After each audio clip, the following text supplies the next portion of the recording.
вечер, почитувани гледачи, отворена програма на телевизија Морис. Вечерашен гостин е господин Зоран Илиовски, извршен директор на коалицијата на младински организации Сега. Господин Илиовски, добро вечер и добро им дојдовте. Добро вечер и поздрав до гледачите на телевизија Морис. Благодарам за вашиот простор кој што го стапивте за едно од прашањата кои што се многу важни кај нас и во Охрид и воопште во Македонија. Токму така, значи, направивте едно истражување за младинското учество и процесите на избори во основните и средните училишта. Да напоменеме, тука беа веднаш истражувањето беше реализирано во средното училиште Свети Климент Охридски во Охрид и основното училиште Братство и единство. Сега иде првото прашање, колку младата популација во училиштата ги препознава своите права и обврски? Во насока на она што беше наш фокус на истражувањето, една од работите кои што ги проверувавме или сакаме да го знаеме колку младите, односно колку учениците ги знаат своите права и обврски, особено поврзани со декларацијата на Обединетите нации за правата на детето и колку тоа кај нас се применува. Заклучокот од истражувањето е дека децата на прашањето дали ги знаат конвенцијата и дали ги знаат своите права и обврски, тие изричито дека знаат, но кога понатаму ги прашуваме кои права тие ги знаат, тие едва заокружуваат или кажуваат дека знаат барем 3 права. Генералниот заклучок, кога станува збор за Охрид, на репрезентативниот пример кој што го правевме е дека децата сметаат дека ги познаваат, но во суштина, во реалност, тие не ги знаат своите права и обврски. Што од друга страна представува особен податок и насока за сите оние институции кои што се надлежни за работа со децата и граѓанските здруженија, дека треба да работат и tekako на ова прашање. Така. Учат ли младите како да применат демократијата во практиката? Па една од основните концепти кои што и коалицијата сега ги разработува во своето програмско работење е да ги учи младите да ја преминуваат или да ја практикуваат демократијата и на најмали нозе таа уште се применува во основното училиште и во средното училиште. Па во таа насока, она што и фокусот на нашето истражување беше поврзан како младите учествуваат, односно нивното право на избор и нивното право на учество. И видовме дека фокусот во Охрид, во основното училиште, состојбата дека младите не знаат дека имаат право да учествуваат, па дури во најголем процент од младите не знаат дека постои училишна заедница, односно младинска заедница, која што треба да ги застапува нивните прави и обврски. Кога станува збор за средното училиште, во кое што истражуваме ситуацијата, видовме дека младите, односно учениците, знаат дека постои председател на клас, знаат дека постои училишна заедница, но не знаат која е нивната функција. Само да додам дополнителна информација дека истражувањето кое што го правевме во 14 града во Република Македонија, меѓу кои што е и Охрид. Генералните наводи покажуваат дека кога стана збор за демократија, за избор, она што треба младите да ги учиме уште од мали нозе е дека во основното и во средното образование не постои демократски избор на председатели на класови и на председател на училиште, па и понатаму кога зборуваме за функционирање, односно застапување на своите интереси на учениците, гледаме дека не се применува во функција она што треба да се случува во делот на нивните права и потреби. Така. На кој начин би се променала сета таа ситуација? Вие би можеле да влијаете во таа насока? Така, ние ги анализиравме законските одредби во Република Македонија, значи законот за основно и законот за средно образование, каде што стриктно не се опишани начините на избор на председатели на класови, на училишта, и со што пак од друга страна, кога станува збор за посебно за основното образование, таму повоопшто не се спомнуваат. Една од работите кои што ние ги предлагаме, исто така и сакаме да ги пилотираме, да ги пробаме, е да го подобриме на начинот демократскиот избор на ученичките представници, председатели на класови, председатели на училиште, кои што понатаму би поминали низ еден процес преку кој што ќе ги зајакниме нивните знаења и способности да работат за онока за кое што се избрани своите врсници.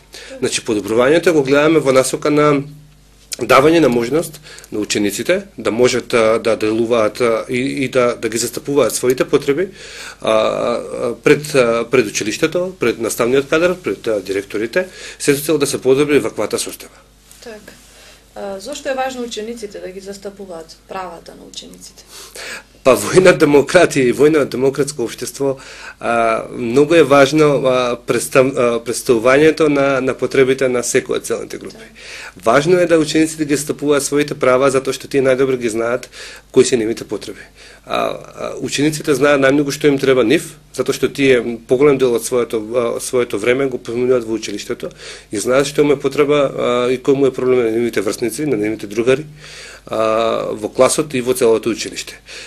Само така можеме да направиме пофункционално училиште, само така може да направиме по-среќна младина која што учи во нашите училишта, дали во основното, дали во средното училиште. И само така можеме да знаеме дека младите ќе ги научиме да ја практикуваат демократијата.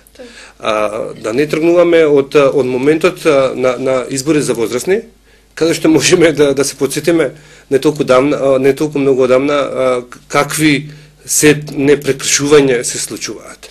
Но мораме да работиме со децата, мораме да работиме со младите, да ја применуваат демократијата, да го применуваат правото на избор. За кога тие ќе станат возрастни или кога ќе станат тие полнолетни, 18 години, кога треба да излезат на гласање, кога да бираат своји представници, да знаат што значи самиот чин на избори и да знаат дека мораат да бараат одговорност од оние кои што ги избираат. Так, колку се заинтересирани младите за оваа тематика?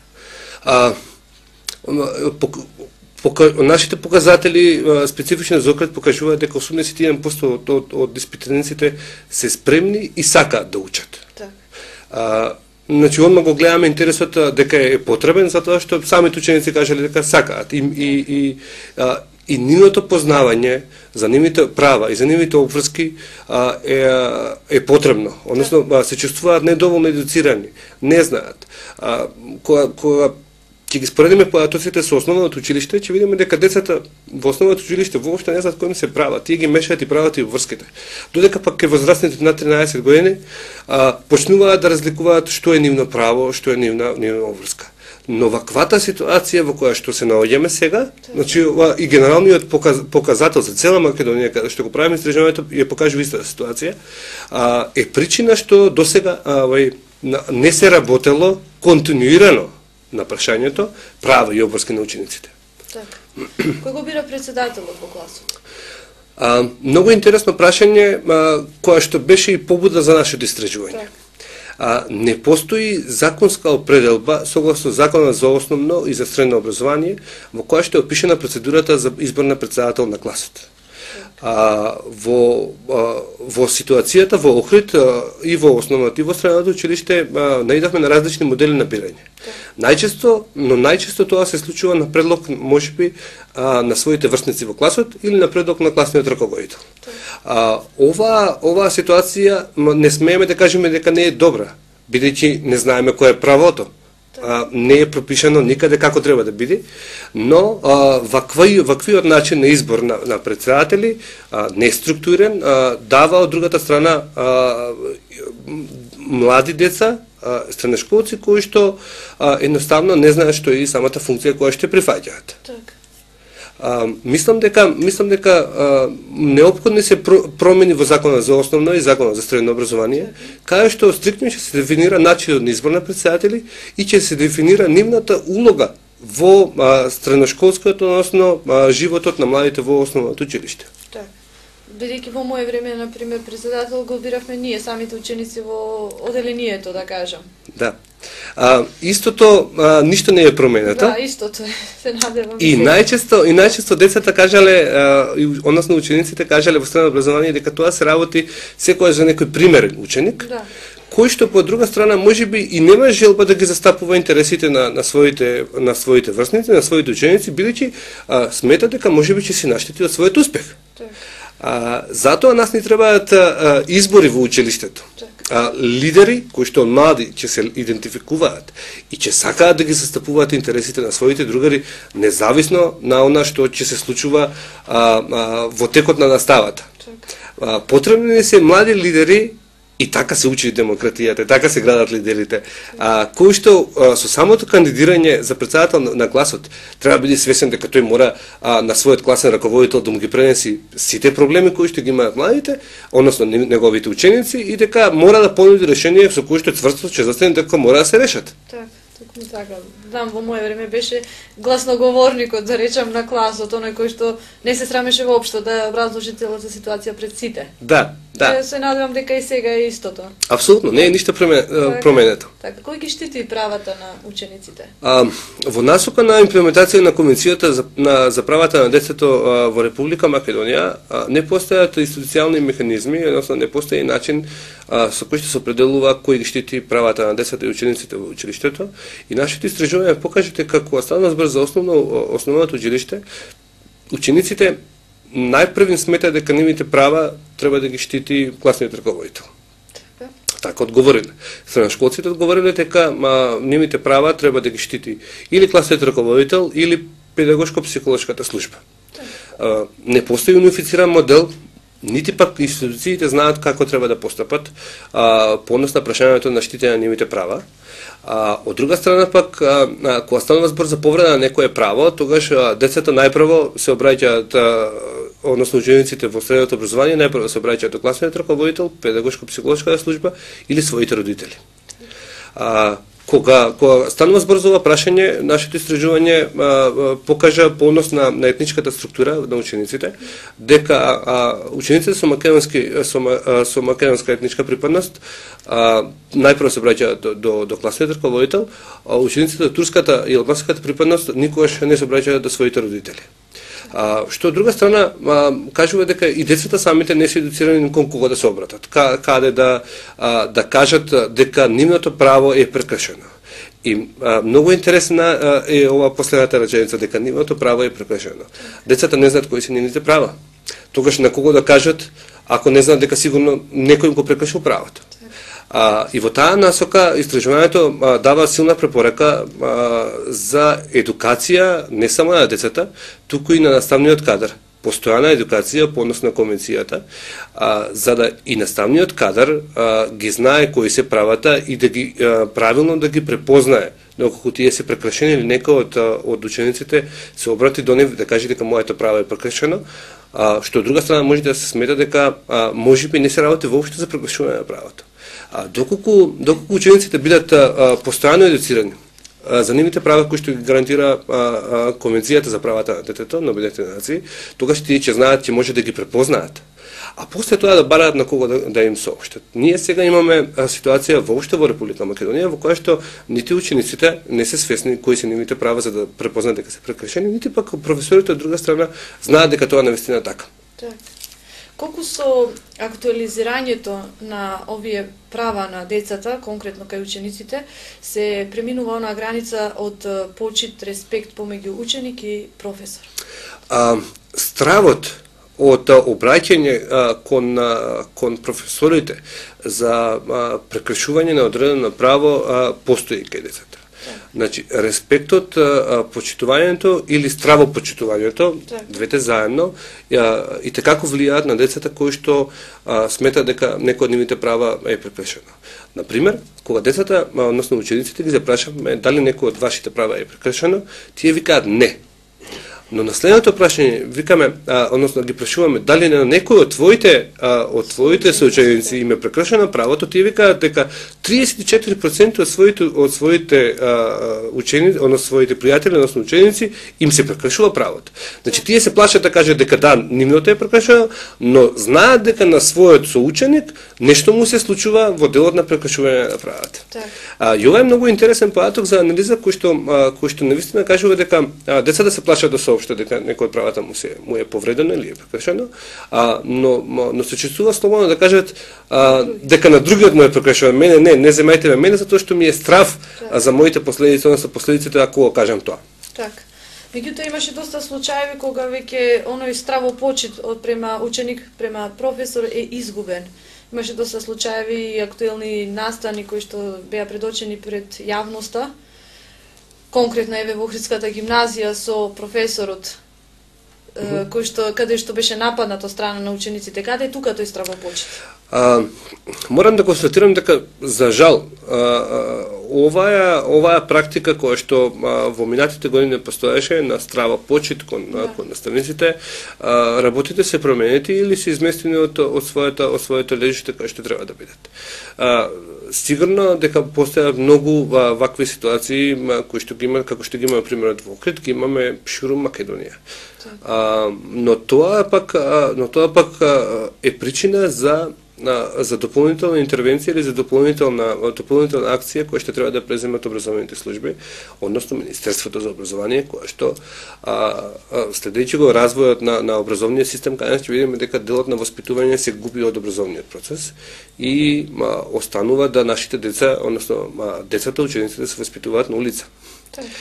И тоа е нешто кое што државата, како инструмент, треба да се грижи и треба да воведе нови мерки на воспитување. За да немаме случаи каде што децата, односно учениците имаат поголеми права од професорите. Знаеме со новите промени дека професорите како не смеат да употребат никакви средства за воспитување, се ограничени.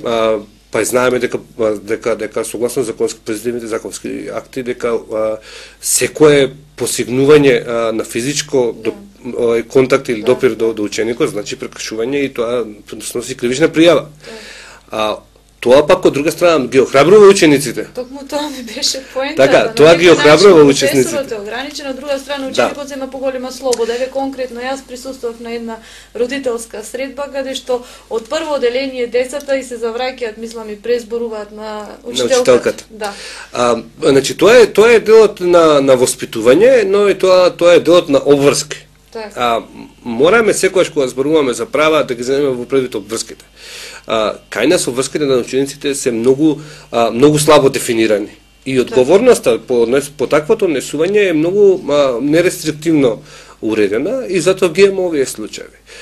Сметам дека ова прашање мора да се стави што побрзо на дневен ред во рамките на образовните институции, односно одговорните во нашата држава и да се разгледа и да се дадат конкретни мерки, затоа што вака како што е ситуацијата, од нашето искуство, но еве и вие сте медиум, од вашето искуство, кажувате дека развојот на една млада личност не оди во добра насока. Мораме да иако ги застапуваме правата на децата и младите во Македонија како коалиција сега, мораме да кажеме дека младите морат да бидат казнати оние кои што ќе постапуваат несоодветно во секоја средина. Така. Исто така имаше еден пример баш деновиве актуелен, дека во средно училиште беше дека им била затворена вратата на учениците на голем или на мало одмор и одма се поистоветуваат со професорите, дека колка можат оние да каснат, можеме и ние. Да. Па тоа е моментот кој што викаме на вистина нема познавање или не постои систем кој што ги информира младите или ги едуцира младите учениците за нивните обврски. Не смееме да се потребиме дека мораме да ги едуцираме средношколците за нивните права, Мораме да ги едуцираме средношколците за нивните обврски за да ги направиме одговорни граѓани. Во спротивно ќе имаме ситуации и уште многу ситуации на вандално однесување на учениците внатре во училиштето, како што имавме и имаме ситуации ширум Македонија, не само во Охрид. На кого најчесто за помош им се обраќаат? Основците, а на кого средношколците? Да, претходно напоменав делото од оваа тематика, дека најчесто за своите прекршувања основците се обраќаат прв авторитет му е класниот раководител. Додека средношколците тоа го прават се разбира на прво место пак и класниот раководител, но на второ место следат службите, па родителите. Што е интересно кога станува збор за Охрид, нашите истражувања покажа дека само еден од испитаниците кажал дека се обраќал кај својот председател на класот. Што од друга страна кажува дека учениците не се воопшто едуцирани која е улогата на председателот на класот и председателот на училиштето, бидејќи нивната улога е токму тоа, да ги застапуваат интересите на учениците. Ова е поврзано со првата тема која што зборувавме, кога кажаме дека учениците не се доволно едуцирани како да си го стваруваат своите права, како да си своите обврски. И делот на застапување од страна на председател на клас и председател на училиште не постои нити соработка, не постои нити пак одговорност на ниво на пренесување на она што се случува во училиштето. Така. Доколку ученикот се обрати за помош кај класниот раководител, може да добие од него помош со оглед на поврзаноста професори, мислам, од една страна и ученици од друга страна. Сепак ќе се пројави наклонетост на колегата да не се замери со колегата. Ова прашање го разговаравме и го истражуваме веќе подолго време. Го дискутираме и со народниот правобранител, заменикот на народниот правобранител одговорен за Конвенцијата на правата на детето во Македонија, и видовме дека постојат многу случаи кога професорите застанале во одбрана на своите колеги. И дека начинот, односно моделот кој што кања се непишано, но во функција, е нефункционален. Значи, не е никаде законски определен дека така треба да биде, но се применува. И видовме дека професорите во многу случаи не сакаат да поведат и директорите никаква постапка од причина што имаат конфликт на интереси. Значи, тоа е вистински конфликт на интерес.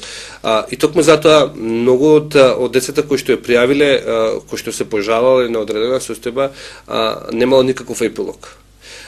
И затоа, она што го разговаравме, претпоставам дека тоа ќе биде теми од понатамошниот наш разговор, мораме да видиме која е друга институција, мора да се воведе во пракса, која што ќе го олесни пренесувањето на информациите за одредени состојби внатре во училиштето. Така. Тука имавте во истражувањето спомнато и дете омбудсман. Така. Што околу тоа? Значи, тоа е тоа што го најавив како одговор на претходното прашање.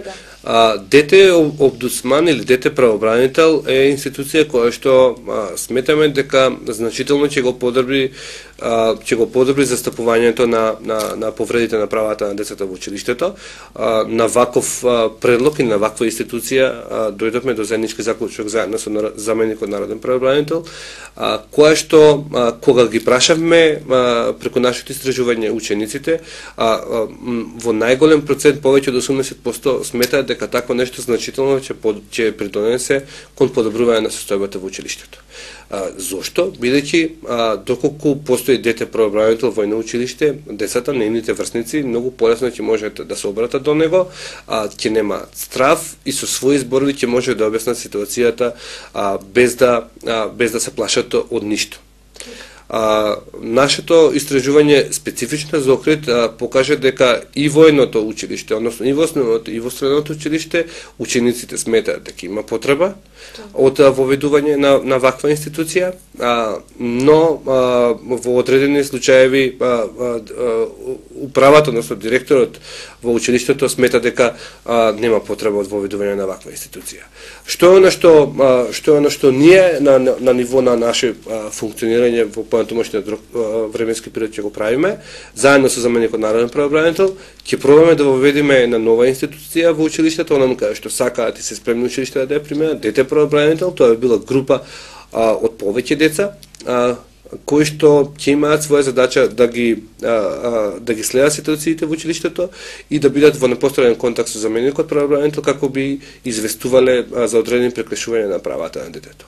Ова како модел сакаме да го пилотираме кај нас во Македонија и ќе биде за прв пат во рамки на Европа, затоа што направивме едно пошироко истражување и видовме дека ваква институција не постои во другите држави. Под истото име постои и на тоа го прават возрастни. Приодот кој што ние го одбираме е врсник, ученик, средношколец или основец, кој што би требало да ја подобри состојбата која станува збор за Конвенцијата на правата на детето во Република Македонија.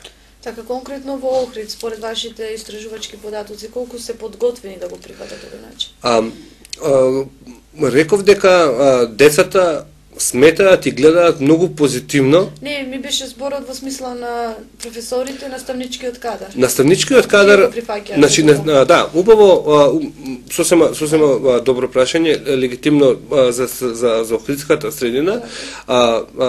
и наставниот кадар и децата се согласуваат дека има потреба, но раководителите на училиштата не се спремни тоа да го применат.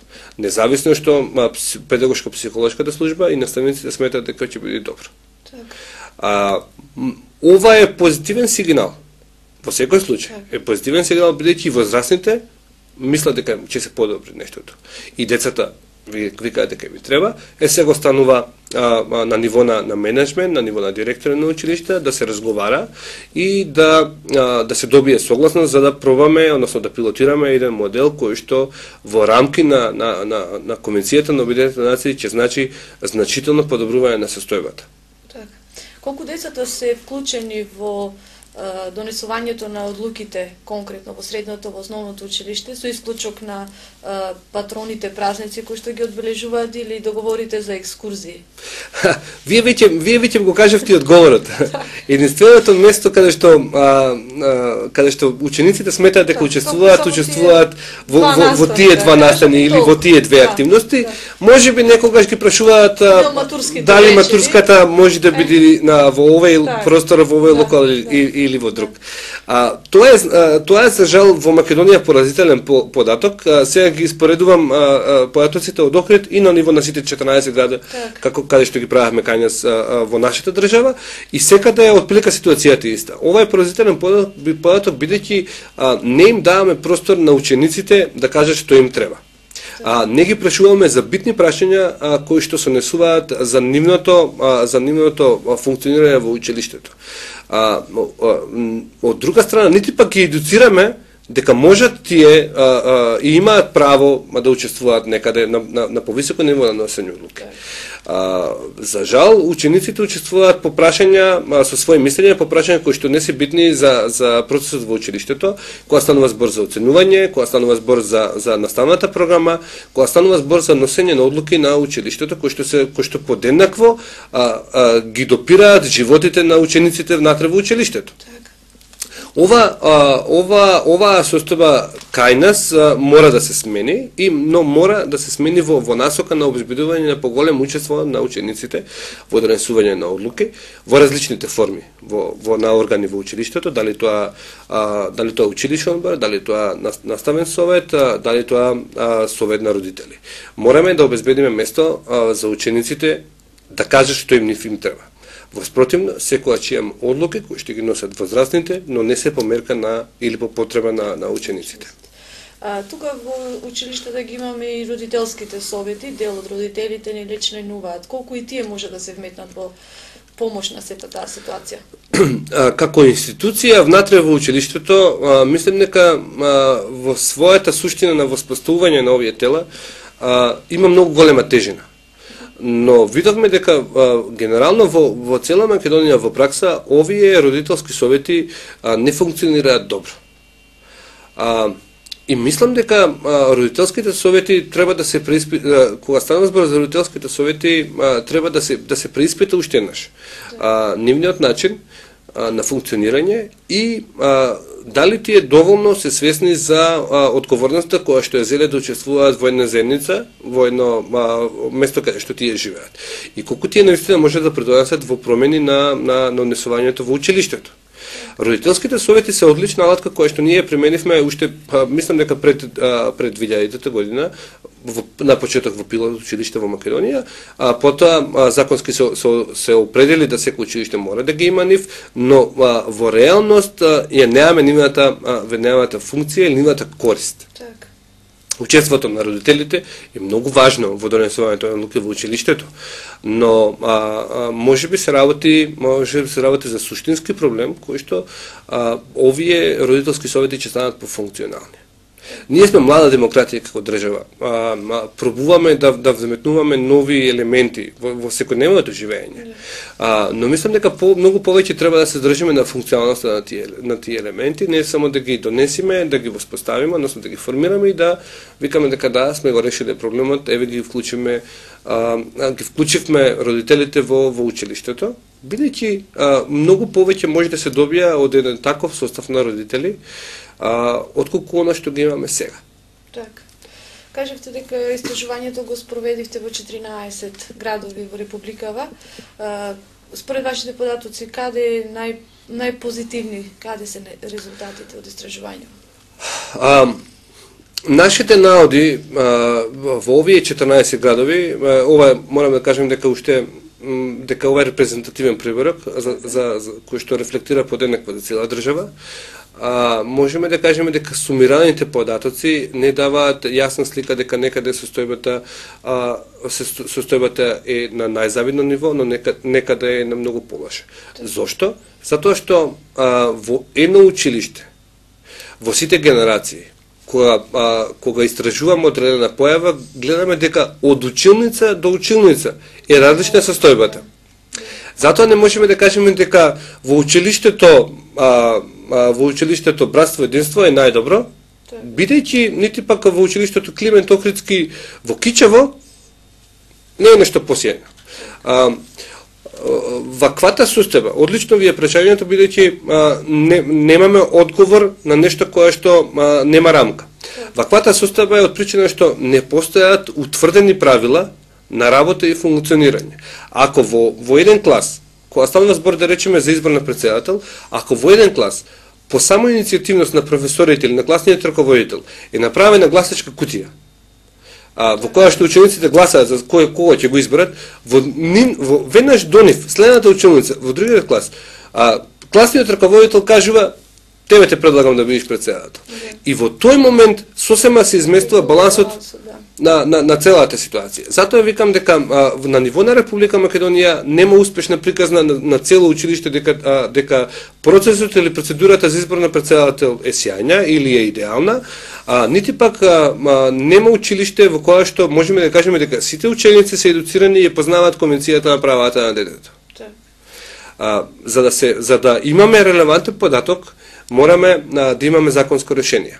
Значи, неопходно е да се направи промени во законот и за основно и за средно образование, па после тоа можеме да мериме дали училиштето правилно го применува или воопшто не го применува. И тогаш ќе знаеме дека гимназијата Јосип Броз, не знам, е најдобра, или гимназијата која што Корчагин во Скопје има најлоши услови за функционирање на своите ученици во училиштето. Ајде да им предочиме на гледачите дел од вашите истражувања, примероци, имате статистички податоци. Така. Она што нашето истражување го покажува на ниво на цела држава е дека главните заклучоци се однесуваат дека кога станува збор за Конвенцијата на правата на детето каде во Република Македонија, дека учениците во основното и во средното училиште немаат доволно познавања за самата конвенција, не ги познаваат своите права. Исто така, наставниот кадар не е доволно едуциран, нема постојана едукација, нити пак постои програма по која што ќе следи и ќе ги надоградува своите знаења. На ниво на Република Македонија, за сите основни и средни училишта во кои што ние работиме, можеме да се каже, генерален заклучок да кажеме дека не постои систем за избор на председатели на класови, за избор на председатели на училишта. Она што мора да се направи е да се воспостави законска одредба со која што ќе имаме, како и сите држави што имаат во рамки на Европа, па и да кажеме и секаде во светот, ќе имаме представник на средношколците на ниво на град, односно ќе имаме представници, избрани, легитимни представници на ниво на училиште, ќе имаме представници на ниво на клас. Во ваквата структура ќе имаме унија на средношколци или средношколски сојуз, кој што ќе ги застапува своите права, односно своите барања пред Министерството за образование, пред Бирото за развој на образованието.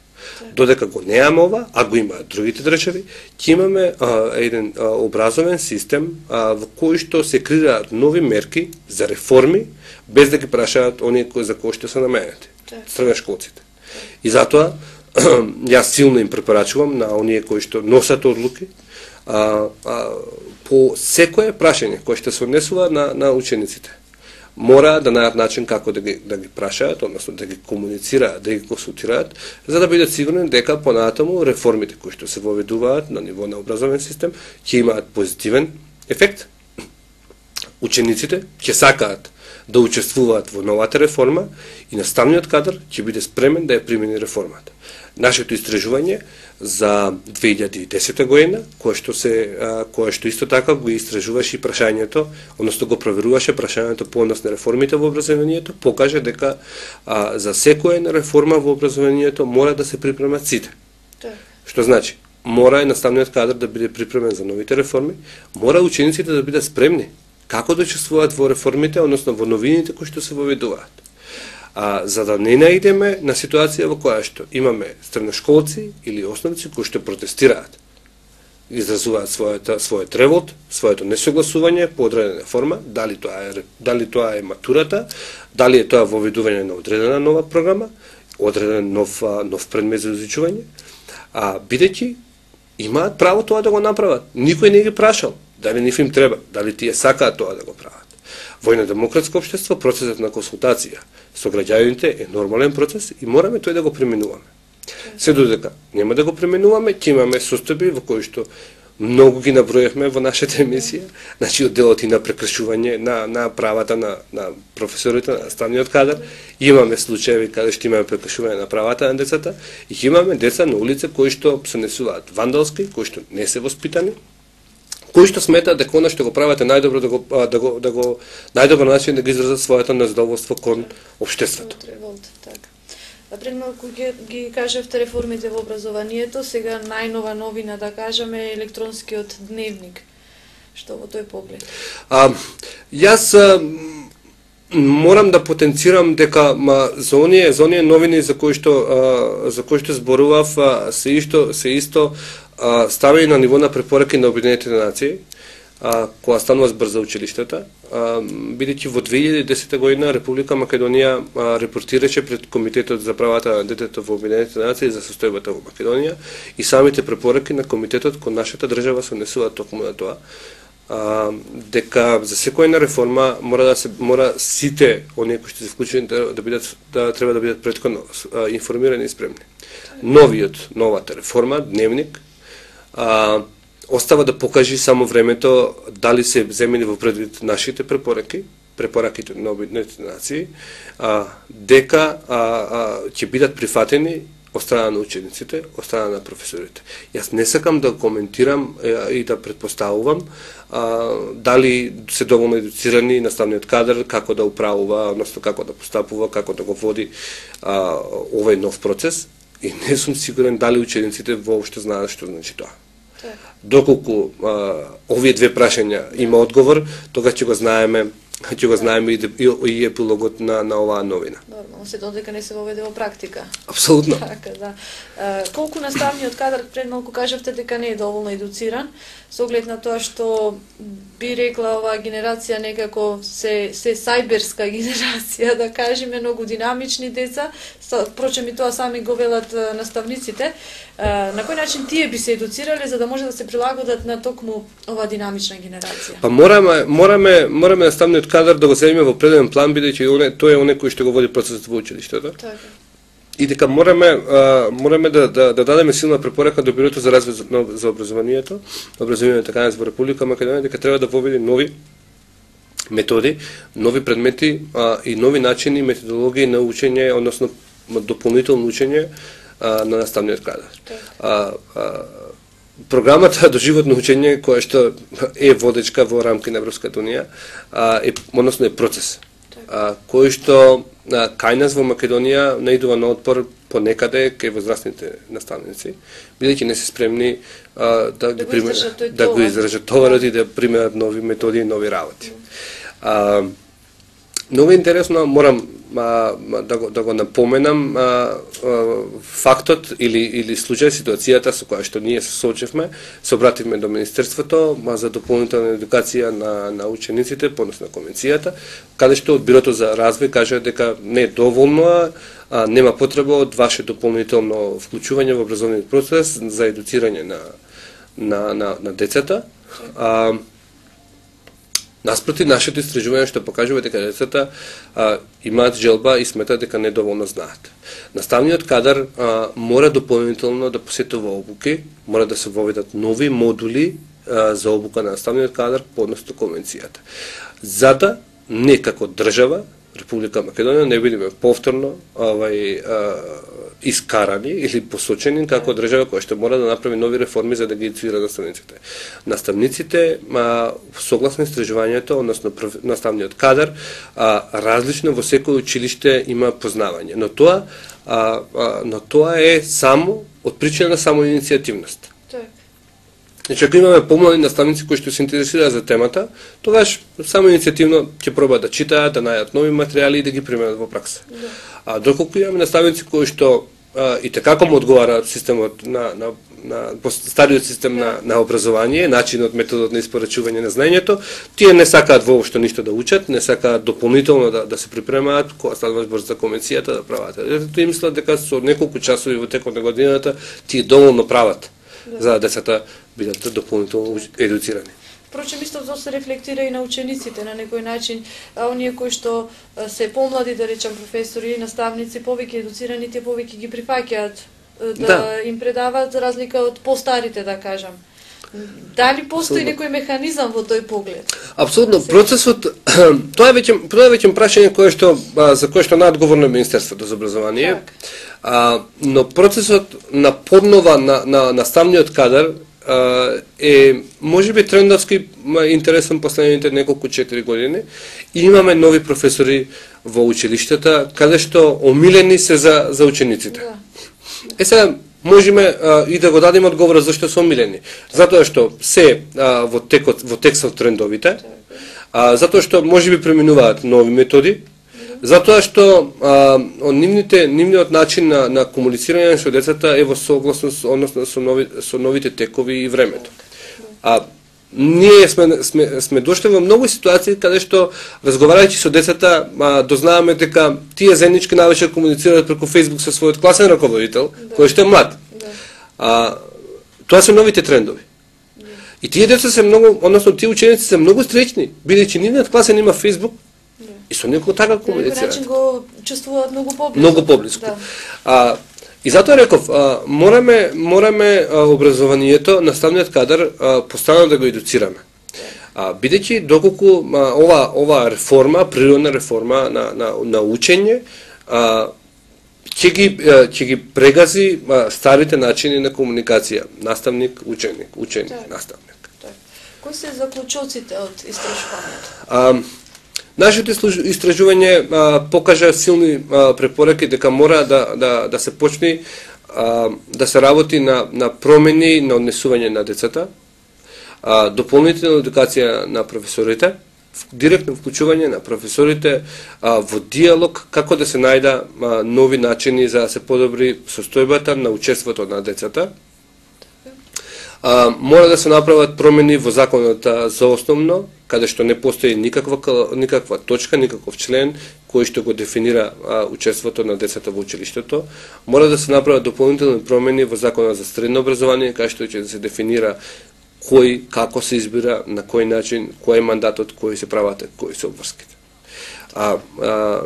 Заклучоците од истражувањето покажуваат дека мора да се направат нови активности, да се креираат нови активности од страна и на здруженијата на граѓани, на невладините организации и на училиштата, кои што ќе понудат неформален начин на учење на децата, неформалното образование, каде што преку различни типови на настава, односно методи на настава, децата ќе може да ги изучуваат своите права и мораат да ги учат своите обврски. За да имаме одговорна младина, за да имаме одговорни ученици, кои што ќе мора еден ден да го водат ова општество. Каде тука би ги стврстиле родителите? Поглед на се подинамичниот начин на живење, кога децата се многу пати препуштени преку целиот ден од училиште во целодневен престој, зборувам за малите, или од училиште па обврските на часови математика, на часови англиски и ред други. Така. Едно друго истражување кое што го правихме во 2010 година се викаше истражување за младинските трендови, кои се актуелните трендови на младите, покажа дека младите остануваат неактивни во поголем дел од своето време. 60% од младите во Македонија се неактивни. Но ова истражување исто така ги проверуваше причините за девијантните однесувања на младите. Од ова истражување можеме да кажеме дека согласно новите текови, брз начин на живење, родителите ги запоставуваат своите деца во делот на воспитување. Ова е многу релевантен појаток за сите родители, дека треба да обдвојат дел од своето време и да го посветат на своите деца во делот на воспитување. Бидејќи ваквиот начин, како што вие најавивте, економски промени, борба за вработување, борба за задржување на работното време, родителите забораваат на своите деца. И затоа имаме деца кои што најчесто се оставени да се воспитуваат самите, и деца кои што не знаат што друго да прават, освен да седат дома, да гледаат филмови, кои што генерираат насилни однесувања. Имаме деца кои што во најголем дел, 34%, остануваат дома и цело време се на интернет, на социјалните мрежи. Кој што по друга страна, тој компјутер не носи толку секогаш и позитивни работи, носи и негативни, и лоши работи во делот на воспитување. Прашањето на родителите и вредноста на родителите семејството, ние сме загрижени за новите состојби во Македонија, новите трендови во Македонија, бидејќи од ваквиот начин на живење во секое семејство децата се чувствуваат дека недоволно имаат посветено време од страна на своите родители. Убаво кажавте, или се во дневен престој, или се оставени сами да организираат своето време. Но дополнително на оваа состојба се влошува делот на немање на простор каде младите да го искористуваат своето време. Ова пак, овие и уште неколку други причини се основното влијание за девијантно однесување на младите. Имаме млади во Македонија кои што на прв приоритет на девијантно однесување е алкохолот, второ е пушењето, трето е дрогата, четврто е се игрите на среќа, односно кладилниците кај нас. Тие се актуелните трендови. Една од причините за ваквато однесување се родителите и семејството. Кои се ваши наредни планирани активности? Пак во насока на она што го почнаме да го зборуваме, поврзани со Конвенцијата на правата на детето, нашите активности ќе бидат во воспоставување на институцијата Дете правобранител во основните и во средните училишта во Македонија. Во првата година ќе пилотираме само 5 града, за да видиме како ќе функционира, како ќе се несуваат и децата, како ќе се несуваат и наставниот кадар. Ќе работиме на подобрување на избори на претседатели во училиштето, за да имаме конкретни препораки до Министерството за образование како треба да следат промените кои што треба да бидат под еднакво обврзувачки за секој училиште. Во насока на она што значи зголемување на учеството на децата, односно младите во Република Македонија, ќе продолжиме со застапување за донесување на закон за млади, кој што ќе го дефинира, кој што ќе ги дефинира правата и обврските на младите и ќе го гарантира нивното учество во донесувањето на одлуки на ниво на општините. Моја култура. Култура има. Мојата култура. Беним културим. Ли култура. Сите имаме различна култура. Сите сме пријатели. Господин Илиовски, јас ви благодарам за поканата што ја прифативте да бидете гостин во отворената програма на телевизија Морис и ви посакувам многу успехи понатаму. Јас ви благодарам за отворената студио, можноста да ги презентираме резултатите, можноста да ги презентираме наудите и препораките и се надевам дека вашата телевизија ќе остане фокусирана на младите како еден главен дел во општеството и секогаш ќе известува за нивните потреби и за нивните нови активности. Токму така, впрочем и за тоа сме тука. Ви благодарам уште еднаш. И сега, почитувани гледачи, ви благодариме и вас за вниманието со кое не следевте. Пријатно.